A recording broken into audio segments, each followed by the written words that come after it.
The radar warning receiver screamed in Captain Aubrey Bennett's headset.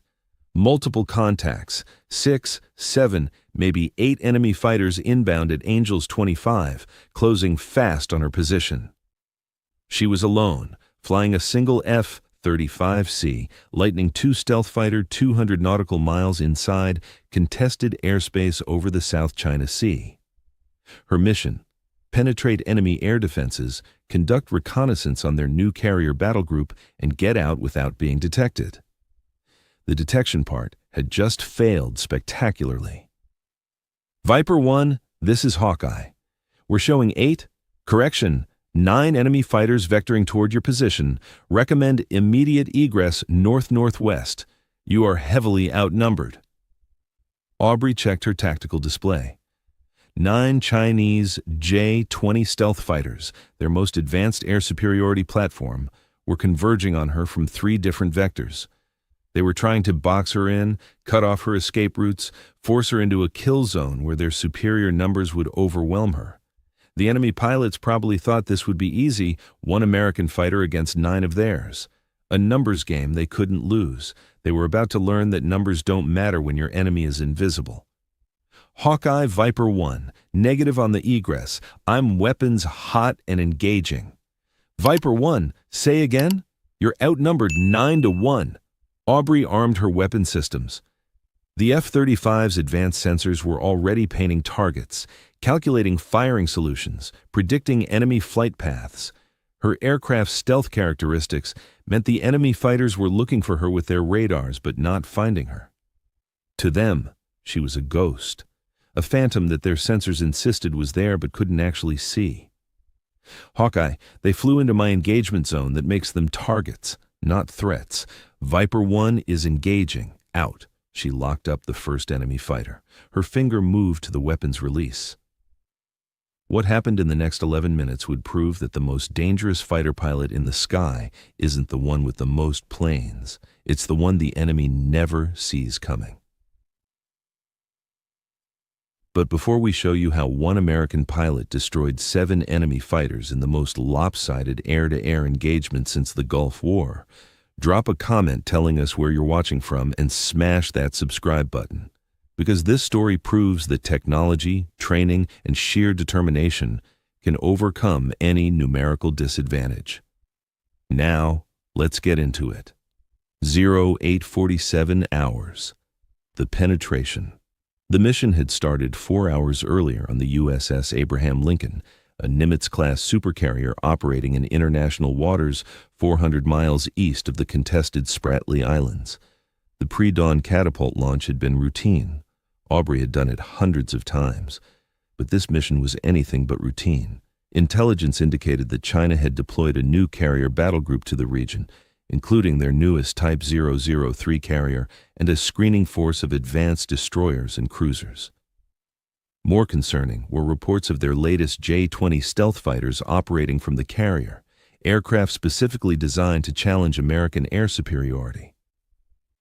The mission brief had been clear: penetrate their defensive perimeter, get visual and electronic intelligence on their capabilities, and return without engaging classic reconnaissance. In and out, quiet and invisible. Your primary advantage is stealth, the intelligence officer had said during the brief. The F-35's low observable characteristics mean you can get close without being detected. But if they do detect you, if you're forced into a fight, you're alone out there. The nearest friendly fighters are 200 miles away. Help won't arrive in time. Aubrey had nodded. She understood the risks. She'd been flying the F-35C for 3 years, had logged over 500 hours in the aircraft, and was considered one of the most skilled pilots in her squadron. But she'd never been in actual air-to-air combat. None of them had. The last major dogfight involving American fighters had been decades ago. She was about to get that experience. The penetration had gone perfectly. She'd flown low, using the F-35's terrain-following capabilities to stay under enemy radar coverage. Her aircraft's stealth coating and design made her almost invisible to radar. The radar cross-section of an F-35 was roughly equivalent to a golf ball. To enemy radars, She simply didn't exist. She'd reached her observation point at 0840 hours. Her sensors had captured detailed imagery and electronic signatures of the Chinese carrier battle group mission accomplished. Time to leave. That's when her radar warning receiver had lit up like a Christmas tree. 0848 hours. Detection. Viper 1, Hawkeye. We're seeing increased enemy air activity. They're launching additional fighters. Recommend you expedite egress. Aubrey checked her tactical display. The enemy had launched a full combat air patrol, 12 fighters in the air, with more launching from their carrier. They were spreading out in a search pattern. They knew something was out here. They just didn't know where. Hawkeye, Viper 1, what's my stealth integrity? Viper 1, your stealth profile remains nominal, but they're using active search patterns. If you maintain current course and speed, probability of detection increases to 60% within 10 minutes. 60%. Not good odds. Aubrey could turn and run. Her F-35 was faster than most of the enemy fighters. She could probably outrun them, especially with her stealth advantage. They'd be chasing a ghost they couldn't catch. But that meant abandoning the mission profile. It meant showing the enemy that American aircraft could be intimidated, could be chased away, and Aubrey Bennett didn't run from fights. Hawkeye, Viper 1, what's the nearest enemy fighter to my position? A pause, then. Viper 1, we show a two-ship formation at your 3 o'clock. Angels 22, range 40 nautical miles. They're heading toward your last known position. Copy. Viper 1 is engaging. She banked right, adjusting her course to intercept the enemy formation. Her F-35's AN/A PG-81A ESA radar could track and identify targets at ranges exceeding 100 miles, all while maintaining stealth. She could see them long before they could see her. The tactical display showed 2 contacts, J, 20 fighters in close formation, conducting a search pattern. They were radiating actively with their radars, trying to find the intruder they knew was out here somewhere. They were looking in the wrong direction. Aubrey selected her AIM-120D AMRAAM missiles, advanced medium-range air-to-air missiles with active radar guidance. The F-35 could carry 6 internally, maintaining its stealth profile while armed. She locked up the lead fighter. The targeting computer calculated the firing solution. Range 38 miles, closure rate 900 knots, probability of kill 94%. She pressed the weapons release. The internal weapons bay doors opened for less than a second, just long enough for the AMRAAM to drop free and ignite its rocket motor. The doors snapped shut, preserving her stealth profile. The missile streaked toward its target at Mach 4, covering the distance in less than 30 seconds. The enemy pilot never knew what hit him. One moment he was flying a search pattern, scanning his radar for contacts. The next, an AMRAAM impacted his aircraft at hypersonic velocity, detonating its 50-pound warhead and shredding his fighter into burning debris. Splash 1, Aubrey reported calmly. Viper 1 has 1 confirmed kill. The second enemy pilot saw his wingman explode. He immediately broke formation, diving and turning, trying to evade a threat he couldn't see. His radio calls were panicked, shouting warnings about an attack from an invisible enemy. Aubrey was already tracking him, second missile away. This pilot was better. He deployed chaff and flares, trying to decoy the incoming missile. He pulled hard Gs, turning and diving. But the AIM-120D was smarter than the older missiles. It ignored the chaff, tracked through the flares, and caught him in a climbing turn. Second explosion, second kill. Splash 2, Viper 1 has 2 confirmed. But the dying pilot's radio calls had alerted the rest of the enemy fighters. They knew now that there was a threat out here. They just didn't know where it was. 9 enemy fighters began converging on the area where their 2 comrades had died. 8:52 hours. The swarm. The tactical display looked like a hornet's nest that had been kicked, 9 enemy fighters all turning toward her general area, radiating with their radars, trying desperately to find her. Viper 1, Hawkeye, multiple enemy fighters converging on your position. You need to disengage now. You're about to be surrounded. Aubrey assessed the situation with the cold calculation of a chess player seeing the entire board. The enemy fighters were approaching from 3 vectors, 3 from the north, 3 from the east, 3 from the south. They were trying to box her in, trap her in a kill zone where sheer numbers would overwhelm her classic tactics. Overwhelming force against a single opponent. But they were making a critical mistake. They still couldn't see her. The F-35's stealth technology didn't make her completely invisible. It just meant enemy radars had trouble detecting and tracking her. At long range, she was effectively invisible. At medium range, she appeared as fleeting contacts that came and went, impossible to lock onto. Only at very close range, inside 10 miles, could enemy radars reliably track her, which meant she had a massive advantage. She could see them, but they couldn't see her. She selected targets methodically. The 3 fighters approaching from the north were closest, 30 miles and closing. She locked up the leader and his wingman, fired 2 AMRAAMs in quick succession. Both missiles impacted within seconds of each other. 2 more explosions bloomed in the sky. Splash 3 and 4. Viper 1 has 4 confirmed kills. The 3rd fighter in that formation immediately broke off, turning away at maximum speed. He'd just watched both of his wingmen explode without seeing what killed them. His radar was showing nothing, but his eyes had seen 2 fighters turned into fireballs by an invisible enemy. That pilot was done fighting. He was running. But the other 6 fighters were still closing, and they were adapting. Viper 1, Hawkeye. Enemy fighters are changing tactics. They're spreading out, trying to flush you into visual range where they can see you. Smart. If they couldn't track her with radar, they'd force her close enough to see with their eyes. Get inside that 10-mile bubble where their radars could finally lock onto her, where their own short-range missiles could be used. But spreading out meant they were vulnerable. Aubrey turned toward the eastern group, 3 fighters in loose formation, about 25 miles away. They were higher than her, at 30,000 feet, trying to use altitude advantage to spot her visually against the dark ocean below. She climbed toward them, using her superior sensors to track their exact positions. When she was at 22,000 feet, 18 miles away, she fired 2 more AMRAAMs. The enemy pilots never saw the missiles coming. They were looking down, searching for her below them, when the missiles came from their own altitude, approaching from an angle they weren't watching. 2 more explosions. Splash 5 and 6. Viper 1 has 6 confirmed kills. The 3rd fighter in that formation did see the missiles, but only after they'd killed his wingman. He broke hard left, diving, trying to gain speed and distance from whatever nightmare was hunting them. Aubrey let him go. She had bigger problems. The southern group, 3 fighters, had figured out her approximate location based on the missile launches.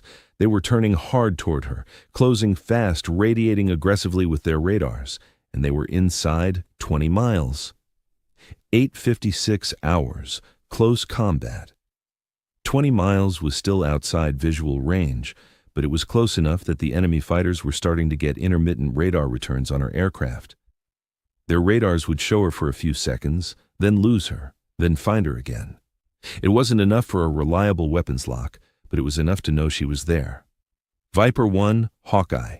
3 enemy fighters at your 6 o'clock, low, range 18 miles and closing fast. They're trying to get behind you. Classic dogfighting tactics. Get on the enemy's tail where they can't shoot back. But that assumed the enemy didn't know you were there. Aubrey knew exactly where they were. She selected her last 2 AMRAAMs.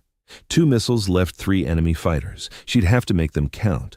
She locked up the leader and his wingman, the 2 fighters flying closest together, fired both missiles simultaneously.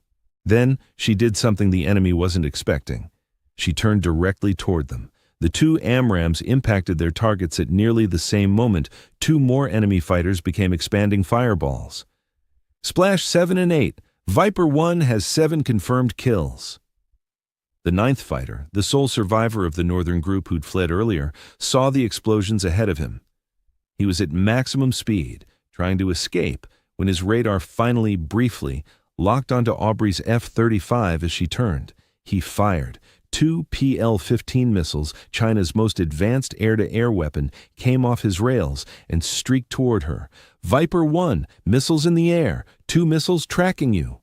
Aubrey's countermeasure systems automatically deployed chaff and flares. She broke hard right, pulling 9 Gs, the G-suit inflating around her legs and abdomen to keep blood from pooling away from her brain. The first missile lost lock, distracted by the chaff and flares. It flew past her and detonated harmlessly. The second missile was smarter. It tracked through the countermeasures, still coming. Aubrey dove, rolling inverted, pulling the nose down toward the ocean 15,000 feet below. The missile followed, closing the distance. At 8,000 feet, she pulled up hard, harder than the missile could follow. The PL-15 tried to turn with her, but its guidance system couldn't handle the extreme maneuver. It flew past her and impacted the ocean below. She leveled out at 5,000 feet, her aircraft screaming through the air at 600 knots. The enemy pilot who'd fired those missiles was still out there. He'd turned away after firing, trying to extend to a safe distance. But he'd just revealed his position with his missile launch, and Aubrey was out of long-range missiles. Time for guns. 8:58 hours. The last fighter. The F-35C carried an internal GAU, 22/a 25mm rotary cannon with 220 rounds. It was a last resort weapon in an era of long-range missiles, but it was about to become very relevant. Aubrey turned hard toward the last enemy fighter. He was 20 miles away, heading away from her at maximum speed, trying to escape. She lit her afterburner, the F-35's Pratt and Whitney F-135 engine roared to life, pushing her aircraft past Mach 1.2. The sonic boom echoed across the empty ocean as she accelerated. Hawkeye Viper 1, I'm pursuing the last bandit. Estimate intercept in 4 minutes. Viper 1, recommend you disengage. You've eliminated 8 of 9 enemy fighters, RTB for rearm and refuel. Negative Hawkeye, 9 launched, 9 will be splashed. Viper 1 is prosecuting. She closed the distance rapidly. Her superior speed and her knowledge of his exact location gave her every advantage. The enemy pilot knew someone was chasing him. His radar was still getting intermittent contacts, but he couldn't get a clean lock, couldn't fire back. He did the only thing he could. He turned toward his carrier, where his ship's defensive systems could protect him. Viper 1, be advised, enemy fighter is approaching their carrier battle group. You'll be within range of their ship-based air defenses in 3 minutes. That complicated things. Aubrey could follow him into the teeth of enemy surface-to-air missiles, but that was suicide. Even the F-35 stealth wouldn't save her from the concentrated fire of multiple ships. She had to end this before he reached safety. She closed to 15 miles, 12 miles, 10 miles. At 8 miles, her radar got a solid lock. The enemy fighter was directly ahead, just starting to descend toward his carrier's approach pattern. 7 miles. 6 miles. At 5 miles, she had him visually. A dark speck against the bright tropical sky, contrails streaming from his engines as he ran at full military power. 4 miles. 3 miles. At 2 miles, well within gun range, she lined up the shot. The F-35's advanced targeting system calculated lead, altitude, closure rate, and wind. A bright green gun cross appeared on her heads-up display, showing her exactly where to aim.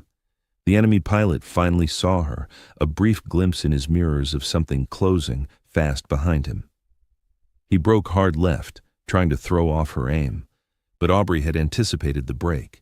She'd been flying fighters for 8 years, had trained in air combat maneuvering until it was instinct. She smoothly led his turn, kept the gun cross on target. She pressed the trigger. The GAU-22 roared to life, firing 3,000 rounds per minute, 50 rounds, less than a second of fire, walked across the enemy fighter's fuselage. The 25mm high-explosive incendiary rounds shredded his aircraft, tearing through control surfaces, fuel tanks, and engine. The J-20 staggered in the air, trailing fire and smoke. The pilot ejected, his seat rocketing clear of the dying aircraft just before it entered an uncontrollable spin and plunged toward the ocean. Splash 9, Aubrey reported. Viper 1 has 9 confirmed kills. All bandits are down. 0902 hours. Extraction. Viper 1, Hawkeye. Confirm 9 enemy fighters destroyed? Affirmative, Hawkeye. 9 launched, 9 splashed. Viper 1 is Winchester and RTB. Winchester, the brevity code meaning she'd expended all weapons. She'd fired 6 AIM-120 missiles and used her gun. She was now defenseless except for her stealth and speed. Time to go home. Viper 1, Roger. Vector 090, Angels 20, speed 600 tanker standing by at the usual location. You are cleared RTB and Viper 1. Go ahead, Hawkeye. That was the most incredible display of air combat we've ever witnessed. 9 kills in 11 minutes. You just rewrote the record books. Aubrey didn't respond immediately. She was still processing what had just happened. 11 minutes ago, she'd been outnumbered 9-1. The enemy had thought they had an easy target, a lone American fighter, surrounded, with no support. They'd learned the hard way that technology and training matter more than numbers. Hawkeye Viper 1, just doing my job. See you at the boat. She turned east toward home, toward the carrier where her squadron mates would be waiting to hear the story behind her. 9 enemy fighters were gone, 8 destroyed by missiles, 1 by guns, all of them defeated by an enemy they never saw until it was too late. The enemy had thought it would be easy. They were wrong. 10:45 hours. Carrier landing the trap, the arrested landing on the USS Abraham Lincoln's deck, was perfect. Aubrey caught the 3-wire, exactly as trained, and rolled to a stop on the deck. When she climbed out of her cockpit, the entire flight deck crew was waiting. They knew. Word had already spread through the carrier. One of their pilots had just achieved the impossible. Her squadron commander, Captain Mike Hammer Richardson, was first to reach her. Captain Bennett, I need you to tell me you didn't actually just shoot down 9 enemy fighters. I can't tell you that, sir, because I did. Jesus Christ! He shook his head in disbelief. 9 confirmed kills in 11 minutes. That's the highest single engagement total since World War II. The intelligence debrief lasted 4 hours. Aubrey walked them through every decision, every shot, every maneuver. The data from her F-35 sensors had recorded everything. Every radar lock, every missile launch, every gun run. It was all there, undeniable proof of what she'd accomplished. Let's talk about the tactical situation, the intelligence officer said. You were outnumbered 9-1. Why didn't you disengage?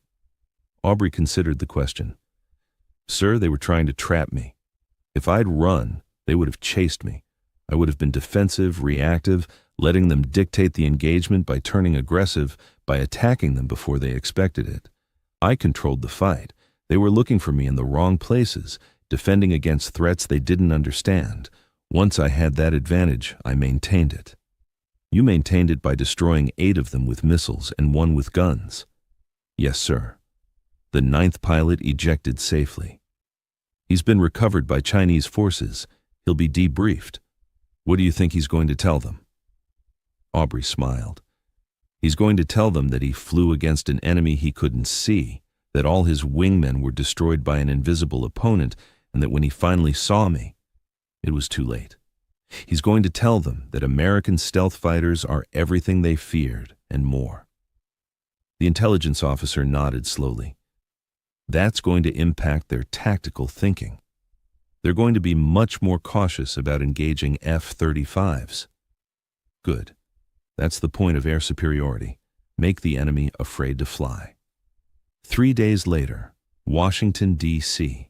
The story had leaked, as these things always did. News organizations around the world were reporting that an American fighter pilot had shot down 9 enemy aircraft in a single engagement over the South China Sea.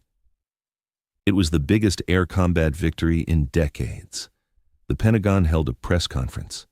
The Secretary of Defense stood at the podium, flanked by military leadership. 3 days ago, during a routine reconnaissance mission, one of our F-35C pilots encountered multiple enemy aircraft that exhibited hostile intent. In the engagement that followed, Captain Aubrey Bennett of VFA 147, operating from the USS Abraham Lincoln, successfully engaged and destroyed 9 enemy fighters in air-to-air combat. The room exploded with questions. Was she outnumbered? Yes, 9-1. How is that possible? Technology, training, and exceptional piloting skill. The F-35's advanced sensors and stealth characteristics gave Captain Bennett a decisive advantage. She could track and engage enemy aircraft before they could detect her. Combined with her superior training and tactical decision-making, she was able to systematically destroy enemy fighters that never saw her coming. What does this mean for air superiority? It confirms what we've known. American air power, combined with properly trained pilots and advanced technology, remains dominant. This engagement demonstrates that numerical advantage doesn't matter if you can't find and track your enemy. 1 week later, the award ceremony. Captain Aubrey Bennett stood at attention on the flight deck of the USS Abraham Lincoln.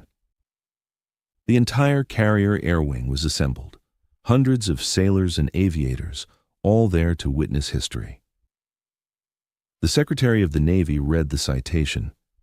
For extraordinary heroism and conspicuous gallantry in aerial combat against enemy forces, Captain Aubrey Bennett, while conducting a reconnaissance mission in contested airspace, encountered 9 enemy fighters exhibiting hostile intent.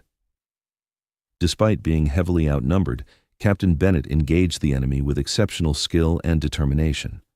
Through superior tactical decision-making, expert employment of her aircraft's advanced capabilities, and unmatched combat flying skills, Captain Bennett destroyed all 9 enemy fighters in an 11-minute engagement, the highest single-pilot combat total in over 70 years.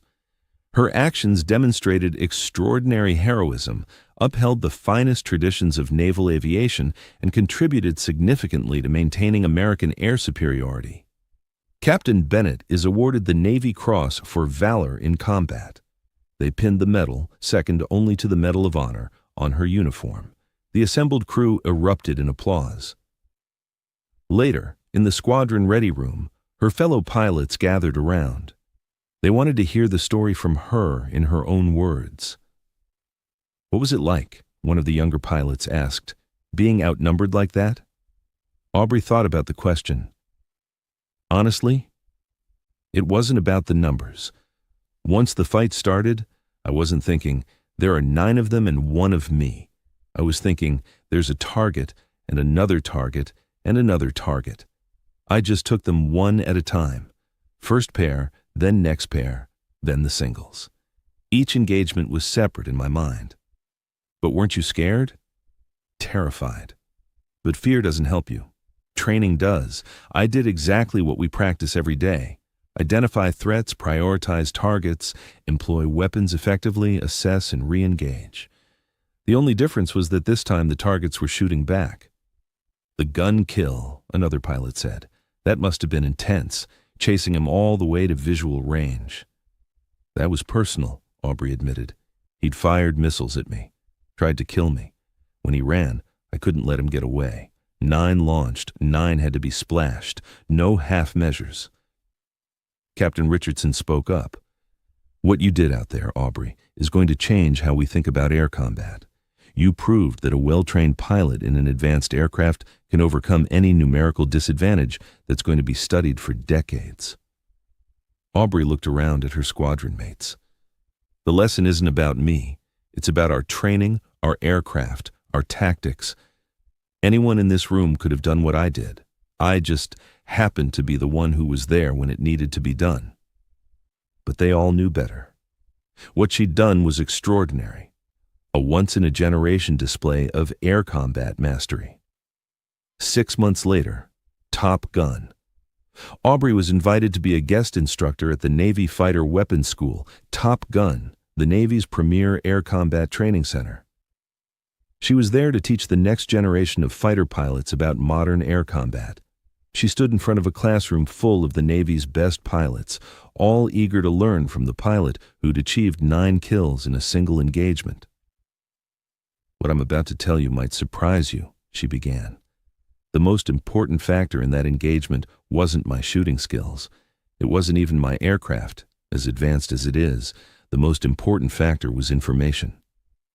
She pulled up a tactical display showing the engagement. At every moment of that fight, I knew where every enemy fighter was. I could see them on my sensors long before they could see me. That gave me the ability to plan, to prioritize, to engage targets in the order that gave me the best tactical advantage. Information dominance led to tactical superiority.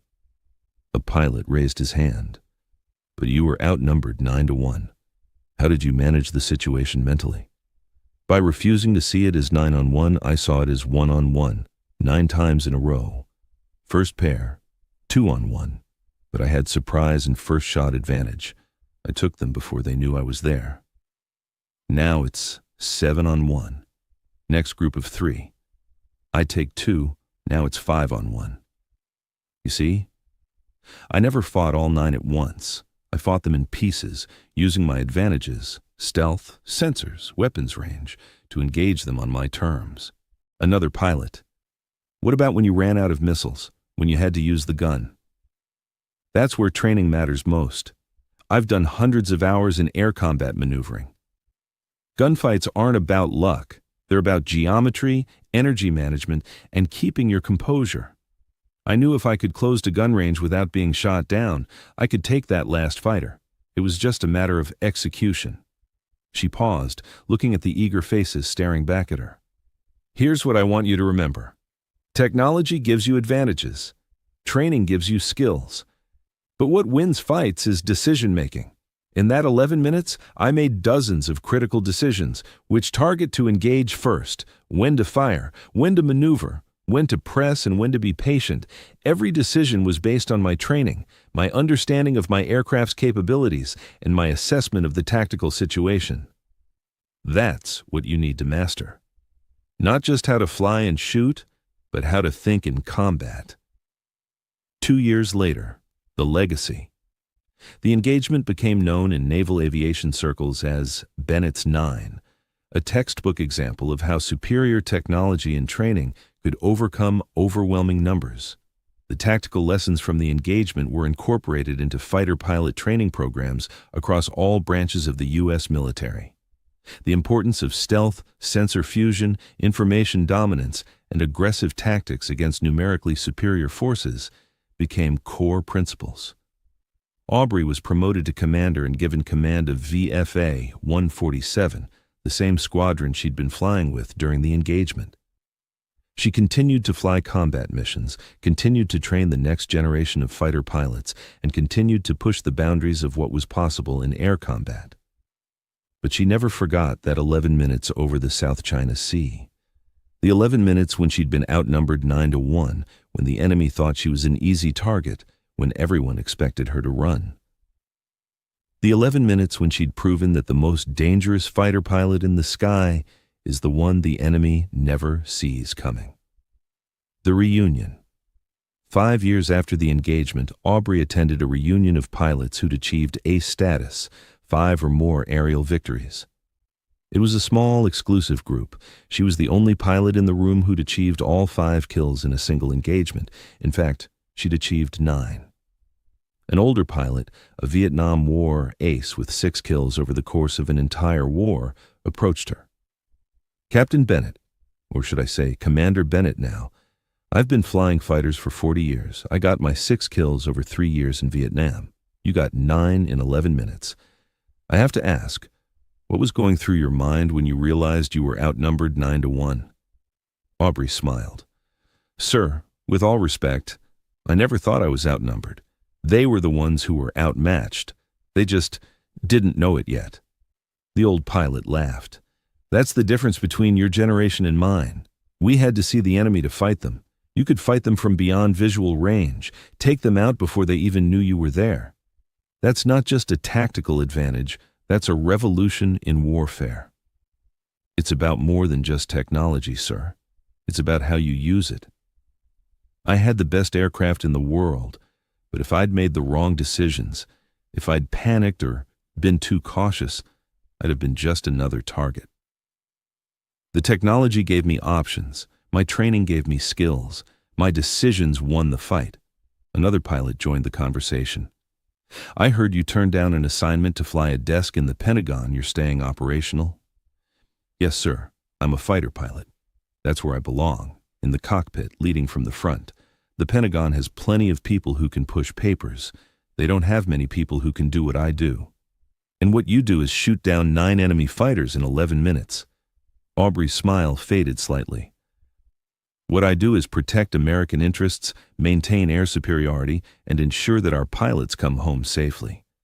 The 9 kills were a result of doing that job, but they're not the job itself. The job is being ready every single day to fight and win when our nation calls. That's what fighter pilots do. That's what I do. 10 years later, Captain Aubrey Bennett, now promoted to captain and commanding officer of an entire carrier air wing, stood on the deck of the USS Gerald R. Ford, the Navy's newest and most advanced carrier. She watched as a new generation of pilots launched on training missions, flying the next evolution of the F-35, even more advanced, even more capable than the aircraft she'd flown a decade ago. A young pilot approached her. "Captain Bennett, I'm Lieutenant Sarah Chen. I just wanted to say, I joined the Navy because of you. Because of what you did, you showed me that fighter pilots don't have to be afraid of being outnumbered. You just have to be better." Aubrey smiled. "Thank you, Lieutenant. But remember, I wasn't better because I was born better. I was better because I trained harder, studied more, and refused to accept limitations. You can do the same thing.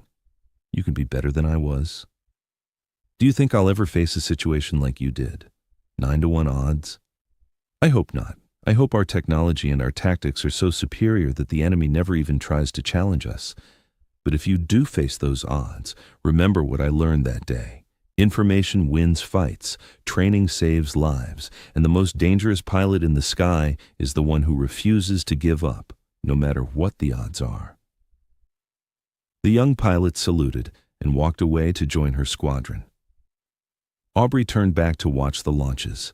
Catapult after catapult fired, sending fighter jets roaring into the sky, each one carrying pilots who were ready to defend American interests anywhere in the world.